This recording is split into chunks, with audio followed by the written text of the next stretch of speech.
அருணாச்சல ஈஸ்வரா அருள்வாய் ஜெகதீஸ்வரா அண்ணாமலை ஜோதியே ஆதி பரமேஸ்வரா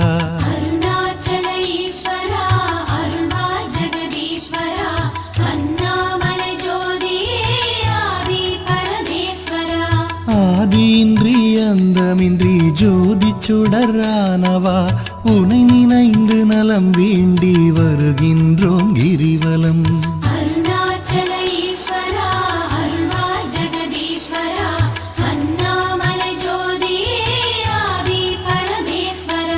சக்தி உமை பாகனாகி அர்த்தநாரியானவா உனை நினைந்து நலம் வேண்டி வருகின்றோம் கிரிவலம்.